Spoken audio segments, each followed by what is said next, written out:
पंढरीनाथ भगवान मौली ज्ञानेश्वर महाराज की जगद्गुरु संत तुकाराम महाराज की शांती ब्रह्म एकनाथ महाराज की गुरु गंगागिरी महाराज की गुरु श्रीपाद रामदास महाराज की गुरु पंडरंगदादा महाराज की जय श्री स्वामी समर्थ महाराज की ब्रह्म चैतन्य महाराज की जय निवृत्तीनाथ महाराज की जय हर हर महादेव जव हे सकळ सिद्ध आहे हात चालावया पाय तव तू आपले स्वहित पाहे तीर्थयात्रे जाय चुकू नको जव काळाशे दुरी ठेला तव तू हरिगुण गाय ऐक वाहिला मन भाव धरुणी भला नवचे त्याला चुकू नको जोडुनी धन न घाली माती ब्रह्म वृंद पूजन याती सत्याचरण दयाभूती करी सांगाती चुकू नको दश्या यवन बाणली अंगी पांगिला नव्हे विषय संगी काम क्रोध लोभ मोह त्यागी राहे संत संगी चुकू नको मग तेथे नसले काही सत्ता संपदा राहील ठाईच्या ठाई पुढे संचित जाईल द्वाही तुका म्हणे तई यमाज्ञा महायोग पीठे तरी भीमाचांबरं पुंडरीकाय दातुं इंद्रे समागत तिष्ठान्तमानन्दकन्दं प्रब्रह्मालिङ्गं भजे पाण्डुरङ्गं दयाचा जनी जन्मनामार्थ झाला दयाने सदा वासनामात केला दयाचे मुखी सदा नाम कीर्ती नमस्कार माझा श्री ब्रह्म चैतन्य मूर्ती ध्यानमूलं गुरुमूर्ती पूजामूलं गुरुपदं मंत्रमूलं गुरुवाक्यमोक्षमूलं गुरुकृपा मस्तक हे पायावरी वारकरी संतांच्या नमामि सद्गुरुं शांतं सच्चिदानंद विग्रहं पूर्ण ब्रह्म परानंदम् ईशमालंधि वल्लभं सच्चिदानंद रूपाय विश्वोत्पत्त्यादि हेतवे तापत्रय विनाशाय श्री कृष्णाय वयं नमः ओम नमो जी आद्या वेद प्रतिपाद्या जय जय स्वसंवेद्या आत्मरूपा देवा तुची गणेशु सकलार्थमती प्रकाशु म्हणे निवृत्ती दासु अवधारी जोजी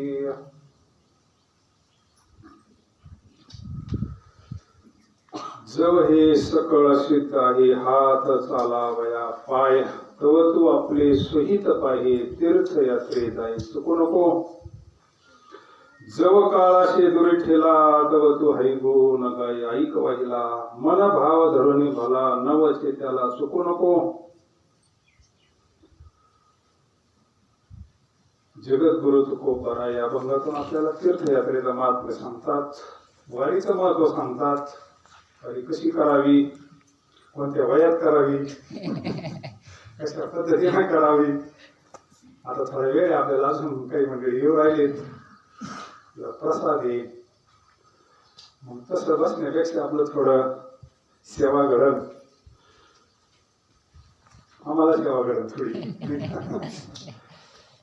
करू आपण सद्गुरूंच्या कृपेनं थोडा वेळ सेवा आज दिल्लीचं प्रस्थान होत आहे श्री क्षेत्र मार्गावरून चालू आहे तिथे आता कीर्तन तिथे कीर्तन चालू आहे कीर्तन संपल्यानंतर प्रस्थान होईल प्रसाद होईल 1-2 किलोमीटर गावाच्या पुढे जाऊ तर तुम्ही जातात 2 तासात जाणं होत आहे वारीमध्ये चालताना भगवंताचं भजन करत चालावं हे महात्म्य जगद्गुरु तुकोबराय कारण स्वतः जगद्गुरु तुकोबरायांनी वारी केली पंढरीची वारी आहे माझी घरी आणि न करी व्रत एकादशी करीन उपवास गायीन अहरनिशी मुखी नाम विठोबाचे घेईन आणि वाचे बीज कल्पांतीचे तुका म्हणे. पण या अभंगाचा अर्थ बरेच लोक जी घरी राहते ते म्हणते पंढरीची वारी आहे माझी घरी, असा अर्थ नाही बरं त्याच्यावर. काय तरी पंढरपूरला घरीच वारी तसा अर्थ नाही. परंपरा आहे म्हणजे आमच्या घराण्याची, माझ्या वडिलाची, निराची तेव्हा आमच्या विश्वंभर बाबापासून पंढरीची वारी आमच्या घराण्यामध्ये, आमच्या घरी म्हणजे घरी राहून नाही. त्याचा अर्थ असा नाही घरी राहून सुद्धा वारी करता येते बरं का. ग्रीक संत सांगतात वारी तात्पर्य. जगद्गुरु तुकोबारायांची महिन्याला वारी होती, प्रत्येक महिन्याला पायी वारी करत होते. पण आपण वर्षातून निदान माळ घालतानाच तो एक नियम असतो, पवित्र तुळशीची माळ जे दिवशी आपण घालतो त्याच वेळेस संत सद्गुरू आपल्याला सांगतात एक पांडुरंगाची वारी करा आणि एक संतांची वारी करा. आता ही पंढरपूरची पायी वारी तुम्ही करून राहिलं, संतांची वारी मग गुरुपौर्णिमेला म्हणा, तिथं आपलं अधिष्ठान असेल, परंपरेनं आपल्याकडे जो प्रसाद आलेला असेल, एक संतांची वारी करावी आपण जीवनामध्ये. पवित्र तुळशीची माळ घालावी आणि भगवंताचं नाम विठोबाचे घेईन आणि वाचे बीज कल्पांतीचे तुका म्हणे. वैराग्य तुकोबारायांच्या ठिकाणी वाऱ्या हाती चाले सज्जनाचे आपल्याला आमंत्रण द्यावं लागतं, म्हणावं लागतं चला वारीला, बस काढावं लागतं नाही का. जगद्गुरु तुकोबाराय म्हणतात संपदा सोहळा नावडे म्हणाला लागला टकळा पंढरीचा जावे पंढरीशी आवडे मनाशी कधी एकादशी आषाढी हे तुका म्हणे अशी अर्थ ज्याची म्हणे त्याची चक्रबाणी वाट पाहतो. पांडुरंग परमात्मा वाट पाहतो भक्ताची, वाट पाहि उभा विधीची आवडी कृपाळू तातडी होता वेळ. म्हणून पंढरपूरला खरा आनंद आहे पायी चालण्यात, वारीचा खरा आनंद आहे. आता आपण माऊलीचा सोहळा पाहतोय, जगद्गुरु तुकोबारायांचा सोहळा पाहतो. आषाढीला दर्शनाची अपेक्षा नसती करायची, आषाढीला भजनाचा आनंद, चंद्रभागेचं स्नान, कळसाचं दर्शन घ्यायचं, तेच भगवंताचं दर्शन. पण जो खरा सत्संग होतो ना, ते खरं देवाचं दर्शन, ते खरं पांडुरंगाचं वास्तव दर्शन घडत असतं. आणि या देवीमध्ये तर सत्संगामध्ये सारखा सत्संग असतो.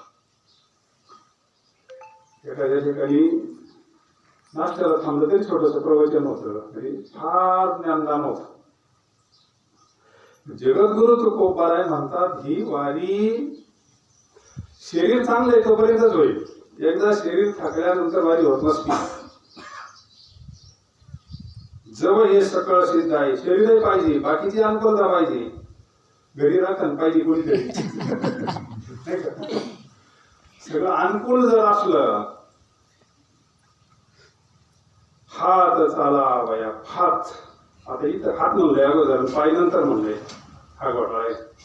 जवळ हे सगळं सिद्ध आहे, परिस्थितीत अनुकूल पाहिजेच. कुर्मदासाची परिस्थिती अनुकूल नव्हती तरी वारी केली. प्रतिकूल परिस्थितीत आता आपली एक वारकरी येवल्यावरून पायी पारगावला पोहोचले 9:30 वाजता. काही मला सांगितलं नाही, जाहिरात नाही, काही नाही. बाकी अगोदर जाहिरात करतात, किती वेगळे आगळं वेगळं काम आहे.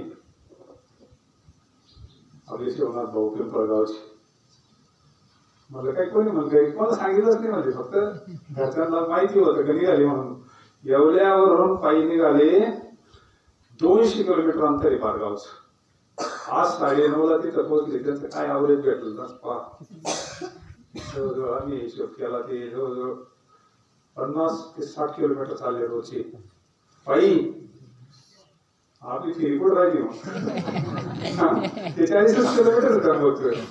शिवाय या ठीक, पण पहा काय सोय. त्यांना म्हणलं काय व्यवस्था, म्हणजे सगळ्या रोडला दिंड्या चालू आहेत. दिंड्याचं जेवण असलं की तिथं प्रसाद घ्यायचा, पुढे चहा चालू आहे, नाश्ता चालू आहे, चालत राहायचं फक्त. दिंड्या थांबत होते, पण मी थांबत नव्हतं म्हणले.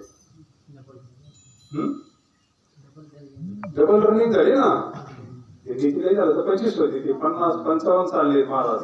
सावित्री 18, 820, 60 किलोमीटर चाललेत. राम म्हणता वाट चाली यज्ञ पाऊला पाऊली दुसरं काही बोललेच नाही, सारखं नामस्मरणी, प्रत्येक पावलाला नामस्मरणी. किती मोठा यज्ञ झाला असता. म्हणून पायवारीचं सगळ्यात महत्वाचं महत्व असतं का नामस्मरणचा आकार चालायचं. फोनचा वापर जास्त करायचाच नाही. आलाच घडून तर तो विषय वेगळा आहे. पण फोनचा संपर्क तोडावा लागतो, पाठ करावा लागते संसाराकडं. निदान 8-10 दिवस तरी निदान कमीत कमी, नाही का? तोडावा संबंध यांचा. तुका म्हणे नको वरपंग देवा, देवा काय साकरी उपकार, देहाचा विसर पाळायचा आहे. हे देहाच्या संबंधानं हे ना सगळं, याचा पडलं तर देहाचा पडलं. जव हे सकळ सिद्ध आहे, हात चला वया पाय, पुण्य होत असतं. आणि हे पुण्य सगळ्यालाच होत असतं. तुमच्या वाटेचं काम आम्ही घरी करतो, आम्हाला सुद्धा तुमच्यातलं काहीतरी पुण्य भेटत. जे भजन करतात ना त्यांना जीव खाऊ घालणारा सुद्धा पुण्य वाटून जात असतं. सगळं नाश्ता करणारला पुण्य, सेवा करणारला पुण्य, जे काही एकट्याला भेटत नसतं. त्याच्यामध्ये भरपूर प्रत्येकाला थोडं थोडं थोडं थोडं थोडं. जव हे सकळ सिद्ध आहे, हाताना हात का शब्द घेतला जगद्गुरु तुकोबायांनी? हाताना भगवंताचं टाळी वाजवावी. दगुनिया पाया विनवितो तुम्हाला, करे टाळी मुखी कीर्तनात बसलं तर टाळी वाजवून नामस्मरण करावं. अजून काय हाताचा फायदा? दान धर्म करावा. या हाताना आपली संपत्ती जर शुद्ध व्हावा असं जर वाटत असं आपल्याला, पुढे आहेच ते जोडून या धन घाली माती करून ठेवली काही लोक. 400 वर्षापूर्वी काही बँकाने एवढी ATM नव्हती. ह्या हातानं थोडाफार दान धर्म घडावा. लोक किती दान, आता पहिल्या दिवशी माऊलीचं प्रस्थान झालं ना, काही बाजाराने नुसते रेनकोटच वाटले, ठाकणार रेनकोट. वारकऱ्याला जे पाहिजे ते दिलं पाहिजे, ते त्याची गरज आहे. लोक भरपूर दान धर्म करते. आता तुम्ही रस्त्याला लागल्यावर तुमच्या सगळं अनुभव येणार आहे. म्हणजे हाताना दान धर्म घडावं, भगवंताचं भजन घडावं, नामस्मरण घडावं, सेवा घडावी वारकऱ्याची. सगळे पथ्य सहनशीलता असावी, सांभाळून घेतलं पाहिजे एकमेकाला. जरी कोणाचं काही चुकलं तर जर आपलं लहान मुलावर जसं आपण सगळे करतो तसं जरी एखादी कोण चुकलं असतं, काही गाडीत असतं तिकडं असतं, एकदम आनंदात राहिलं पाहिजे. काही कोणाची काही हे नाही करायचं, काही नाही, एकदम आनंदात. यातून एकदा पाऊल ठेवलं का आपण भगवंताच्या दर्शनाला चाललोय. म्हणून हात चालावा या पाय, तेव्हा तू आपले स्वहित पाहिजे. स्वहित जीवाला कळत नाही. हिताच्या ठिकाणी जीव झोपलेला आहे. सगळा काकडा सांगतो उठा जागे भारी आता, स्मरण करा पंढरीनाथा, भावी चरणी ठेवा माथा, सुखवी व्यथा जन्माच्या. मग कीर्तनातून काकड्यातून सगळं आपल्याला हित कळतं. हित जे करावे देवाचे चिंतन, हे सामान्य येते, हे भौतिक येते, हे प्रत्येकालाच कळते. हे सांगावं नाही लागत कोणाला. खरं धने परमार्थ महाधन जोडी देवाचे चरण. परत या नामस्मरणाला अनंत जन्मीचे पाप जातात आपले. वारीमध्ये फार मोठी शक्ती, वातावरण तयार होतात. सगळ्या जे असतं सारं भजनच असतं.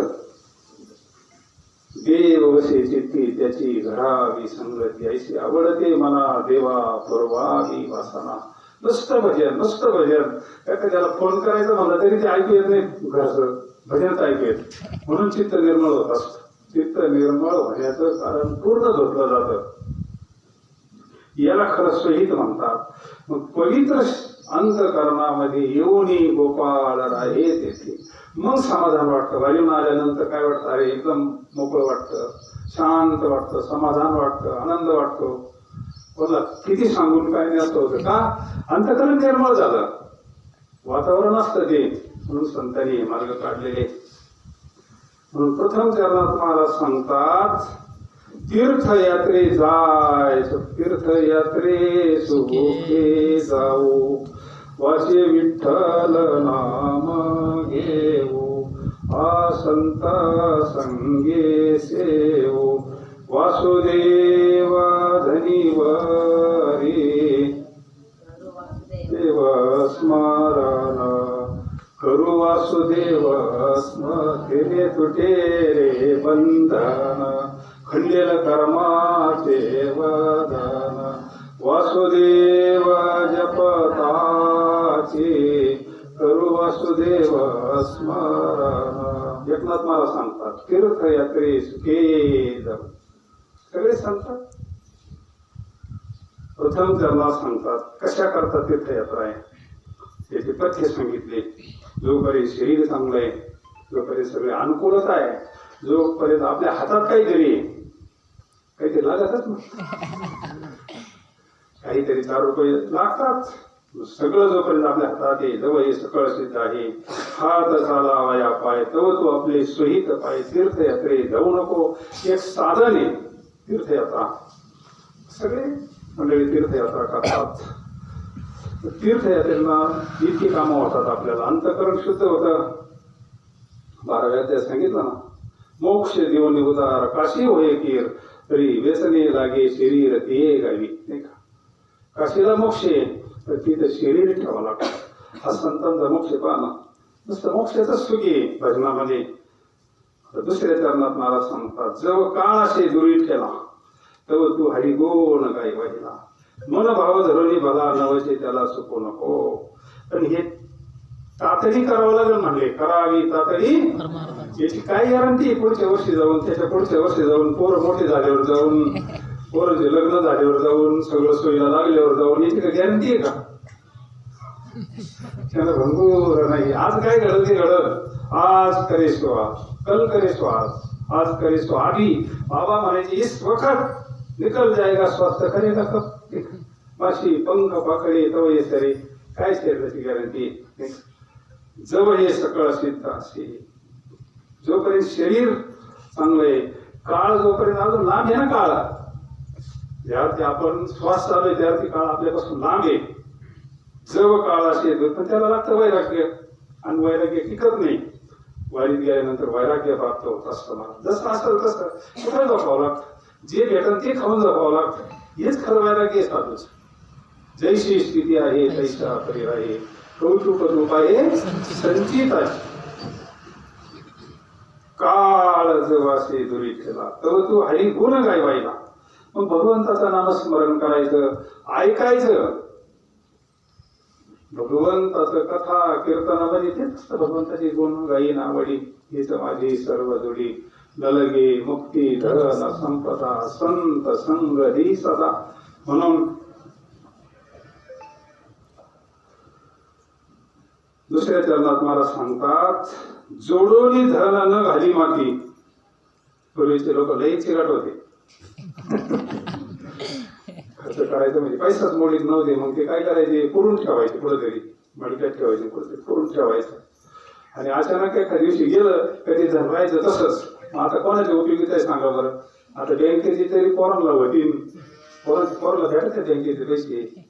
पण जी धन पुरून ठेवलं, अख्खं आयुष्यभर कष्ट केले, स्वतःच्या पोटाला खाला नाही, धन धर्म केला नाही, आणि ते सगळं धन ठेवलं पुरून.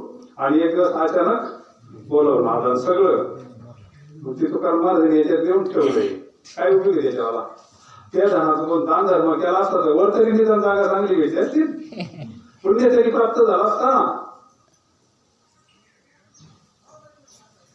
गुरु तुकोबाई म्हणे जोडून या धन उत्तम व्यवहार. पण तो सांगितलं उदास विचार आहे, त्याचा विनियोग करा. तिथं धर्माचं कार्य असतं, अन्नदान असतं, कुठे करा. कुठं करा, एखाद्या गरीबाच्या लग्नात मदत करा तरी त्याचे काहीतरी पुण्य आपल्याला प्राप्त होईल. एखाद्याला दवाखान्याला करा, एखाद्याला शाळेला करा, कुठं करा. उत्तम व्यवहारी उदास विचारी वेच करी. उत्तमची गती त्वयेक पावेल उत्तम भोगील जीव खाली. पर उपकार नेणे पर निंदा पर स्त्रिया तथा बहिणी माया होत दया गाई. पशुचे पालन झालेल्या जीवन वना माझी. शांती रूपे नव्हे कोणाचा वाईट वाढवी. महत्व वडिलांचे तुका म्हणे याची आश्रमाचे फळ परम पद बळ वैराग्याचे. म्हणून जोडून या धन न घाली माती ब्रह्मवृंद पूजन याती. ब्राह्मणाची साधू संतांची घालू संताशी आसने. पूजा करू काया वाचा मने. साधू संत जिथं ब्रह्मवृंद म्हणलंय. ब्राह्मणाला दान धर्म करावं. ब्राह्मण म्हणजे फक्त काही एवढे ब्राह्मण असं नाही, भरपूर ब्राह्मण वारकरी ब्राह्मणच. ज्याच्या घरात पवित्र तुळशीची माळ आहे ना, तो ब्राह्मणच आहे. म्हणून ब्रह्मवंद पूजन यती, त्या संपत्तीचा विनियोग सत्य आचरण दया होती. याला फार महत्व आहे. या अभंगामध्ये आहे ना, महाराजांनी फार सगळंच काहीच ठेवलं नाही. एक माझ्या सत्यवादाचे तप वाचा केले बहु कल्प, दयाचे महाद्वीप पातळो प्रभू. सत्य बोलावं. निदान वारीत जरी 10 दिवस सवय लागली, 10 दिवस खरं बोलायची, तर घरी आल्यावर सवय लागली. हा कोर्स आहे समजायचं नाही का. प्रत्येक गोष्टीचा कोर्स आहे. व्यसन करायचं नाही, तंबाखू खायची नाही, बाकीचे व्यसन असते. आता आमच्या बरोबर बरेच लोक चंद्रभागेत फेकून द्यायचे ते तंबाखूच्या पड्या व्हायचं, कोण त्यांना व्हायला घेवायचं, कोण बिळे कोण तंबाखू फेकून, कोण गुटखा फेकून देते. काहींच्या सुटल्या, काही इकडे आले परत खायला लागले. वैरागी टिकत नाही ना. काशीला सुद्धा गंगेमध्ये बरेच जणांनी पुढे फेकून दिल्या होत्या. काशीला गेलं त्यावेळेस येताना ते परत खाताना दिसले. म्हणजे सामान्य व्यसन आपल्याला महाराज म्हणले संसाराच्या अंगी अवघीच व्यसन. हे तर फार मोठं व्यसन आहे. आम्ही या कीर्तने शुद्ध झालो. अरे त्याच्याकरता हे कीर्तने सततम कीर्तयन्तो मां यतन्तस्य दृढव्रता नमस्यन्तस्य मा भक्त्या नित्ययुक्ता उपासते. तरी कीर्तनाचे निनटनाचे नसले व्यवसाय प्रायचित्त येत नामाची नाही पापाची ऐशी. नामस्मरण घडावं, सत्य आचरण, दया भवती. दया दया हा तर प्रधान कोणी साधूचा. दया क्षमा शांती तेथे देवाची वस्ती. एखाद्यात आपल्याला धक्काधुक्का लागला असतं, आपल्याला मुलाला लागला असं समजायचं आणि काही कुरकुर नाही करायची, तक्रार नाही करायची. हीच दया व्यवहारात आली पाहिजे. दया आपली इथून सांगण्यापेक्षा आपली दया प्रत्यक्ष व्यवहारात आली पाहिजे. उशिरा एका वेळेस आपल्याला जेवण भेटलं असं काही कुरकुर नाही करायची. दया अंतकरणामध्ये दया. कधी सांगाती चुकू नको, एवढे पथ्य सांगितले वारीमध्ये. कारण अभंग स्पेशल वारीच आहे. तीर्थयात्रे जाय, तीर्थयात्रे जाय चुकू नको. म्हणून दशा यवन बांधले अंगी, पंगीला नभी विशेष अंगी, काम क्रोध लोभ मोह त्यागी राही सत्संगी चुकू नको. हे जे मंडळी आपल्याला त्रास देतात ना, काम क्रोध लोभ मोह मत्सर दंभ अहंकार, त्याला हळूहळू हळूहळू याचं निवारण झालं पाहिजे. हळूहळू थोडं थोडं थोडं हे विकार जे आहे ना, संत संगतीत गेलं तर ते त्रास येत नाही. असं आहे. आपण जर संत संगतीत गेलो आपोआप आपला राग कमी होतो, विकार कमी होतात. हा सत्संगतीचा फायदा आहे. सत्संगेन परम प्राप्ती. आता घरापासून निघाल्यापासून सत्संगच आहे. हा म्हणून सत्संगतेच्या करता आहे. तोडावा संबंध यांचा माझा. एखाद्या बंगल्यावर मोठं पुत्र आहे, सगळं गाव घाबरत, पण मालक घाबरतो का त्याला? मालक घाबरत नाही त्याला. मग आता एवढा मोठा मालक आहे, एवढ्या मोठ्या मालकाच्या संगतीत आपण एक कोळी सगळे मासे धरतो जाळ्यामध्ये, सगळे मासे लांबून मासे धरतो. म्हणजे काळात आहे ना तो. पण काही मासे असे हुशार असतात काय त्या कोळ्याच्या पायापाशी जाऊन थांबायला. आता काय केली ती झाला त्याला सांगा बरं, काही करत नाही. तसंच आहे. मग संत चरणी भाव धरा, क्षणोक्षणा नमस्मरा, मुक्ती सायुज्यता वरा हेची करा. चित्ती तुझे पाय डोळा रोपाचे ध्यान, अखंड मुखी नाम तुमचे वर्णावे गुण. हेची एक तुम्हा माग तुम्ही दातारा, उचित ते करा भाव जाणूनी खरा. काय तो काकडा 12 वाजेपर्यंत काकड्यामध्ये सगळ्याचा आविष्कार पडतो. भजनामध्ये कीर्तनामध्ये पण बिन आला तर लक्ष नाही देत त्याच्याकडे. संध्याकाळी एखादा लय महत्वाचा आला तर ठीक आहे. पण हे फोनमुळे आपलं अनुसंधान तुटतं महाराज. अरे भजनी विक्षेप मरण म्हणते ते मरण काय आज देवी आनंदामध्ये. तर काही नाही, सगळं व्यवस्थित चालू. इथे काळजीच करू नका. एकदा इथं पाऊल ठेवला ना, तुकाराम महाराजांचे अभंग ऐकले बा. एवढं जरी नाही जमलं पण थोडं तरी जमलं तर आपलं तेच व्हायला की भरपूर झालं. आपण जेवढं 10-12 दिवस जरी आपलं सत्य सांभाळलं ना, भरपूर झालं महाराज. म्हणून दशा यौवन जोपर्यंत तारुण्य अवस्था तुमच्या अंगात आहे तोपर्यंत विषयाच्या संगतीने आक्रंतित होऊ नका. ते तारुण्य जोपर्यंत असतं तोपर्यंत काहीच मानित नाही. आता तुम्ही किती भाग्यवान आहे, तरुण वयात परमार्थ करू राहिले, तरुण वयात वारीला चालले, आल्या आल्या पोरांचा नामचा विषय झाला. आणि खरं परमार्थाचं वय हे तुम्हाला आता नाही कळते, आम्हाला कळतंय. जोपर्यंत शरीर चांगलं आहे ना, काही सण होता मग कुठं झोपा, काही खा, तक्रारच नाही. एकदा शरीर जुनं झालं का गाडी काय काम काढी सांगता येत नाही. मग लय जपावं लागतं, त्याला फार जपावं लागतं. म्हणून तशा यवन बांधले अंगी पांगिला नभो विषय संगी, काम क्रोध लोभ मोह त्यागी राही संगी चुकू नको. मला दुसरे कोणी हेच साबद आहे ना, हेच काम क्रोध लोभ शूनी पाठी लागले वढाळ कवना मी शरणा जाऊ. आपल्याला हे मंडळी त्रास देतात. हे पुढे या, त्याची एकूण पुढे या, तिकडे जागा आहे भरपूर, या इकडे खाल जागा आहे. म्हणून तीर्थयात्रेचं महात्म्य सगळे संत सांगतात, कळवळून सांगतात. पंढरीची दारी आल्यानो संसार. एकदा तरी पायीवारी करावी, ती दरवर्षी जिची झाली तो तर भाग्यवान समजायचा, पुण्यवान समजायचा. आयुष्यातून एखादी जरी झाली तर काय असतं वारीमध्ये, नेमकं काय आनंद असतो, काय सत्संगीचं महात्म्य असतं. गाड्या घोड्याना हेलिकॉप्टरनं जाणारे तर भरपूर आहेत, पण पायीवारीमध्ये 3 तप काढतात. काही तप करतं, काही तप जे शरीराचं तप, काही तप करतात.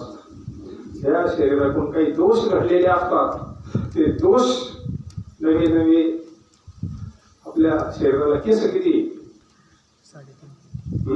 3.5 कोटी, 3.5 कोटी पाप आश्रयाला राहतात या शरीरावर, प्रत्येक शरीराच्या रोमात. आणि ह्या पृथ्वीचा 3.5 कोटी तीर्थ सुद्धा आहे. तेवढे पाप घालावे करता, तेवढे पाप तेवढे तीर्थ करू शकत नाही ना आपण. कधी करणार या आयुष्यामध्ये, किती आयुष्य आहे तरी. पण सगळे तीर्थ घालवण्याचं कारण उदंड पाहिजे, उदंड ऐकले. क्षेत्र माहिती ऐशी चंद्रभागा, ऐशे भीमा तीर, म्हणजे एक असं क्षेत्र आहे सगळ्या पापाचा नाश करण्याची ताकद आहे वारीमध्ये. महाराज ऐसा नाम घोष सांगा कोठे. वैकुंठ पंढरी आहे. पंढरीचं वर्णन आपल्या गावामध्ये काय फार केलं जगद्गुरु, सगळ्या संतांनी केलं, सगळ्या संतांनी. कारण 1 नंबरचे वारकरी भोले बाबा. भोले बाबा पायीवारी करतात. भेटले तुम्हाला तर भेटून जातील एखाद वेळेस, पण ते कोणत्या रूपात येतील हे सांगता नाही येणार. आजही भोले बाबा पायीवारी करतात वारकऱ्यांबरोबर. 1 नंबरचे वारकरी येते. मग तिथून पुढे वारीची परंपरा सगळ्या संतांनी आणलेली आहे. म्हणून सतसंगाचं महत्व राही सतसंगी चुकू नको. आपला काळ काळ सारावा चिंतने कांतवासी गंगा. देवाच्या पूजने प्रदक्षिणा तुळशीच्या युक्त आहार विहार हे पत्ती सुद्धा वारीत पाळावं लागतात. नाही तर मग 3ऱ्या दिवशी आमचं पोट बिघडायचं. दिवस मध्ये गेलं पोट बिघडायचं. कोणी आग्रह करतं, काही बी आग्रह असतो कोणाचं हे म्हणून प्रेम म्हणून. पण ते पथ्य जर पाळले, जो पथ्य पाळील ना त्याला काहीच होत नाही, त्याला गोळी नाही लागत, काही नाही. जेवणाचं पथ्य पाळावं लागतं. पाण्याचं थोडं पाण्याची सोय कालच त्याला सांगितलंय. उरलंय पडलं म्हणलं सगळ्यात महत्वाची पाण्याची व्यवस्था चांगली ठेवा. पण पथ्य पाळायचं म्हणजे गोळी गाडी डॉक्टर काही लागत नाही आपल्याला. सगळ्याचा फले सत्संग. आणि शेवटच्या चरणात महाराज सांगतात, मग तेथे नसले काही सत्ता संपदा राहील ठाईच्या ठाई. पण जरी आपण सगळं नाही केलं तर आयुष्यभर भगवंताचं भजन केलं, पूजन केलं, नामस्मरण केलं, वारी केली, सत्संगती घडली, तो ह्यात मुक्त होतो. त्याला काय सगळे तीर्थ निवृत्तीच्या पायी. मग त्याला सगळ्यात मोठा तीर्थ आहे एक जयाचे नाव तीर्थराव ज्ञानेश्वरी पा. अरे मग तो चालतं बोलतं तीर्थाचे म्हणले. पवित्र तो देह वाणी पुण्यवंत जो वदे अशोत सर्व काळ तयाच्या चिंतने. मग त्याचं जरी चिंतन केलं तर तसं होण्याकरता हे सगळं करावं लागतं. आणि मग जर समजा आपल्या जीवनात काही घडलं नाही तर मग तेथे नसले काही सत्ता संपदा राहील ठाईच्या ठाई. हे भौतिक संपत्ती, भौतिक पैसा काय जे असतं जे जागेवर राहते सगळ्यालाच माहिती हवेवर आहे. जगद्गुरु तुकोबारायचं काय सामान्याचं उदाहरण देत नाही. आपले काही बंगले काय ज्याची संपदा एवढी तुका म्हणजे ज्याची संपदा एवढी सांगायची कवडी त्या रावणाचं वर्णन केलं. ज्याची घरसोन्याची होती म्हणले 7 कोटी शुद्ध कांचनाची. तांब्याची आणि पितळाची नाची सामान्यता किती होती याची तर गणती नाही. 7 कोटी शुद्ध कांचनाचे म्हणले. मोकळं जावं लागलं त्याला. हा व्यवहार आहे. कोणी असो आई असो जायला राजा रंग फुकेर. पण हे आयुष्यभर कमवलेलं पुण्य आपल्या बरोबर येते ना. परमार्थ महाधन जोडी देवाचे चरण भावया जतन उपाय लाभाचे. आपण आयुष्यभर केलेले आहेत. मग तिथं काय काळ सलाम करतो त्याला.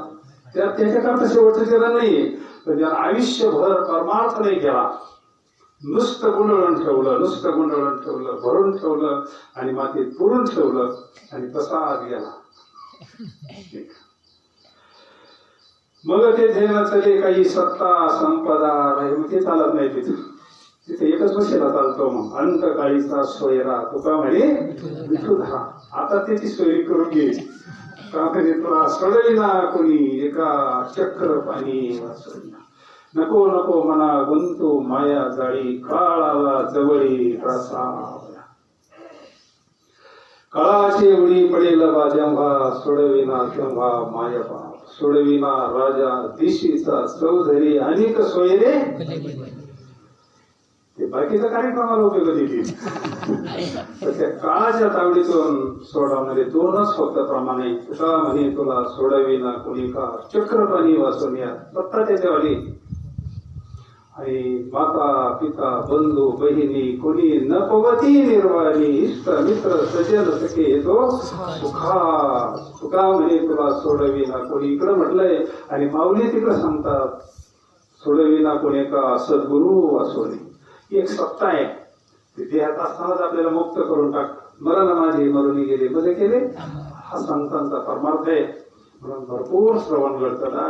इतकं ऐकायला भेटतं ना तृप्त होतंय. तृप्त झाले आदेशी साधने सरती अपेशी. म्हणून शेवटचे जाणार महाराज म्हणले तेथे न तरी काही संता संपदा राहील ठाईच्या ठाई पुढे संचित जाईल काही. तुका म्हणे तरी आज्ञा. हिशोब हा सगळा कॅमेरा त्याचा 24 तास चालू आहे. त्याचा कॅमेरा कधीच बंद नाही. आयुष्यभर आपण काय काय केलं आपल्या ध्यानातलं संतन त्याच्या ध्यानात आहे. तो प्रत्येक गोष्टीला साक्षी. आपलं मन साक्षी आहे. म्हणून यावर्षी बरीच संख्या वाढली. जवळजवळ 100च्या घरात दिल्लीच झाली स्वतंत्र. काही मागून येते 4-10 साधनाला या 4-10 जण. जवळजवळ 100 काही जण अजून पाहणार रस्ता 50 लोक 60 लोक. आता इथूनच 100 मंडळी चालली आणि सगळे तरुण मंडळी. महाराज ही सद्गुरूंची कृपा. नाहीतरी आपल्या दिंडीकडे पाहताना सगळे लोक बाकीचे लोक मध्ये ह्या दिंडीमध्ये तरुण कंपनी जास्त आहे. याचा अर्थ तुम्हाला लवकर परमार्थ कळाला. हे भाग्य आहे महाराज. परमा भाग्यवंत नटी हरिकीर्तन. आता जवळजवळ सगळे आलेत ना गाड्या. एकच राहिले ना. मग काय ते पंक्तीला आले तरी चालत. त्याला काय ऐकायचं महाराज. लोकांना काय ऐकायचं. थोडा सत्संगही घडला आपल्याला. बरं झालं गाड्या जास्त गेल्या. सगळी सोय असते. पाऊस पाणी वातावरण साधन स्वाद असला ना जरी समजा जरी एखाद्याला त्रास होत असला तशा गाडीत बसायचं. पण फक्त नामस्मरण करायचं. गाड्या दिंडीच्या जवळच असल्यात. नामस्मरण करायचं भजन करायचं. जरी शरीराला साथ देणे दिली पण भजन सोडायचं नाही. कुर्मादास कसा गेला होता. कुर्मादासाला हातही नव्हते पाय नव्हते. पैठणच्या जवळ छोटस गाव आणि तिचा जन्म झाला. आता तो कुर्मादास काय सामान्य नव्हता. स्वर्गीची अमर इच्छिताची देवा मृत्यूलोकी व्हावा जन्म हा नारायण नामे हो जीवन मुक्त कीर्तनी अनंत कहू गीती. तो स्वर्गातला ऐश्वर्याचा रथाचा सारथी तो कुर्मदास. त्यानं वरून हा आषाढीचा 16 पाहिला. ते भजन ते हरिपाठन ते लोक नाचते त्या पगड्या काय ते काय भजन काय तो काय तो आनंद. तो म्हणला मला जर मनुष्य जन्म मिळाला तर मी वारी करीत म्हटले. प्रार्थनाच केली होती त्यानं भगवंताला. भगवंताला जन्म दिला पण हाताने पायाने कुर्मदासाला. आईला सगळं करावं लागायचं. पैठणजवळ असल्यामुळं रामदास महाराजांचं नाथांच्या अगोदरपासून आई जायची घेऊन त्याला कथा कीर्तनाला. पूर्वजन्म चांगलं होतं, सुखरूप चांगलं होतं ना. आणि मग तो कीर्तनातून ऐकायचा ना महाराजांच्या पैठणमध्ये. रामदास महाराज म्हणे का पंढरीचं महात्म्य ऐकलं, पंढरी महात्म्य ऐकलं तुका म्हणे जन्म आल्याचे सार्थक.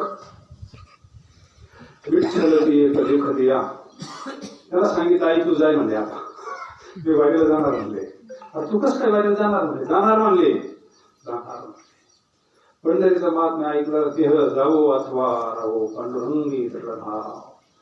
महाराज तो असा फिरत फिरत फिरत चालायचा, असं वाटत ना फिरत. आपण काही ठिकाणी लोटांगण म्हणते त्याला, दंडवत म्हणते. आता फिरत फिरत पंढरपूरला निघाला. कोरोनादास काय अनुकूलता आहे सांगा बरं?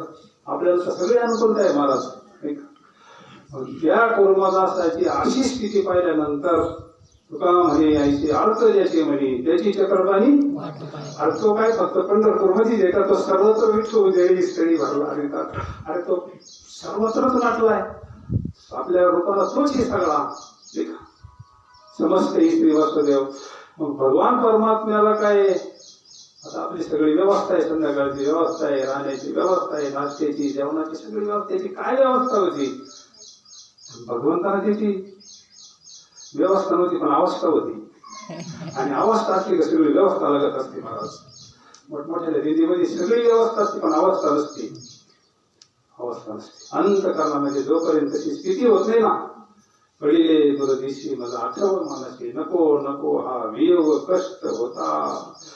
दीन कैशी रजनी झाली ओ माये, अवस्था लावून गेला अजून काय. गरुड वाहना गंभीरा येगा दातारा, बाप रकुमार देवरा श्री विठ्ठला. काय भजना संध्या कुर्मदाची काय स्थिती असतात. सारे आपले वारकरी पायी एकटे गेले तर का असं वाटत कशी गेले असते, काय त्यांची काय मस्ती असतात. 60 किलोमीटर चालायचं म्हणल्यावर. आणि ते कुर्मदास लोटांगण घेऊन चालतात. काय खडे काय, दगड काय, काठे काय. भगवंताला रावण का भगवान परमात्मा आला तिथं घोडा घेऊन एका सावकाराच्या रूपाना, व्यापाराच्या रूपाना. संध्याकाळची काय व्यवस्था म्हणले, कुठं चालले? चाललो म्हणले वारीला, पंढरपूरला चाललो. काही अवस्था भगवंताच्या भरोश्यावर, राम भरोसे. भगवंताला त्याला उचलून घेतलं, मंदिरात नेलं, सगळं अंग स्वच्छ पुसून काढलं, तेल लावलं, शांत झालं. जगाच्या मालकाचा स्पर्श झालाय. तुका म्हणे आले समर्थाचे म्हणा.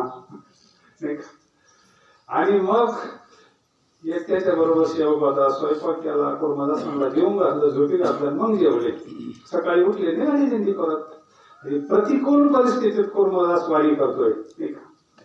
दुसऱ्या दिवशी कोणा तेच म्हणले, तुम्ही कुठे चालले? आम्ही व्यापारी म्हणले, आम्ही चाललो उदाऱ्या गोळा करीत पंढरपूरला. इकडून पंढरपूरला जातोय म्हणजे तिकडून येताना माल विकतोय म्हणते. लोहळ पर्यंत सेवा केली ना कुर्मदासाची. लोहळ पर्यंत रोज रोज सेवा. दुसऱ्या दिवशी कुठेही म्हणले, जिथावर जाईल जिथावर जाईल. गावाला का थांबायचं मंदिरात कुठं तरी. मग ते व्यापाऱ्यांनी यायचं, पुन्हा सगळं अंग स्वच्छ करायचं, पुसायचं, तेल लावायचं, जीव घालायचं. लोहळवर गेल्यानंतर आजारी पडले कुर्मदास. ऊन काय, अशा उन्हात पाऊस काय. आणि मग लोहळला गेल्यानंतर कुर्मदास म्हणला वारकऱ्यांना, पांडुरंगाला माझा निरोप सांगा, आता माझं येणं होत नाही म्हणले.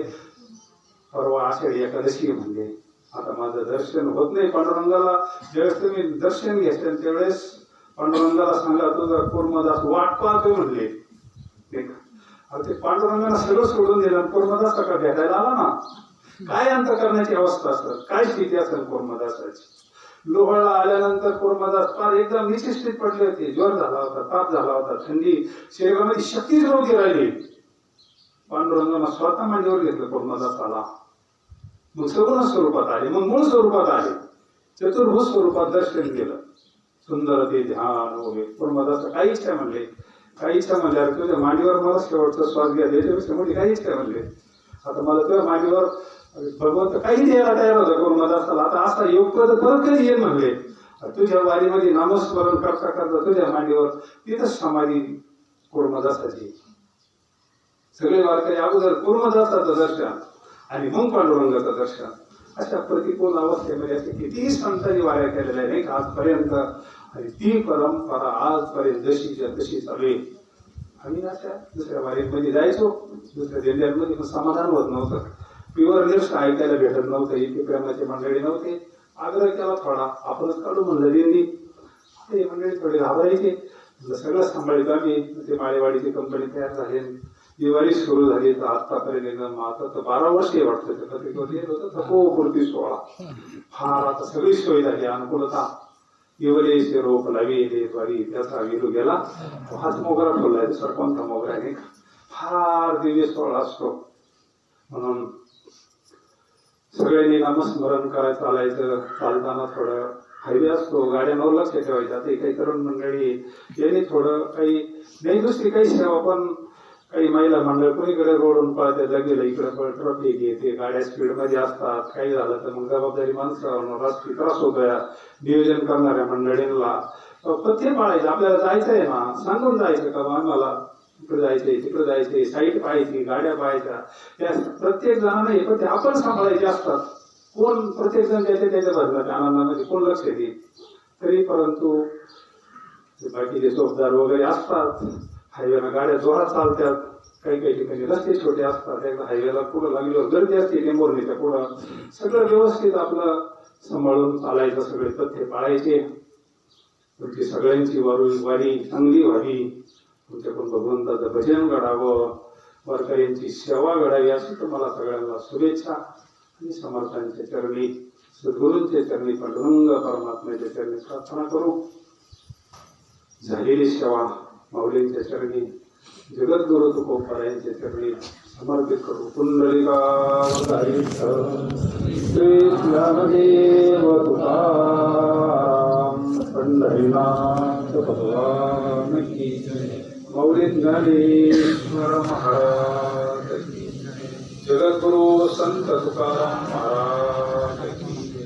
गुरु गंगा, गुरु श्रीपाद रंगनाथ, गुरु पांडुरंगदादा महाराज, श्री स्वामी समर्थ महाराज की, निवृत्तीनाथ महाराज की जय. हर हर महादेव.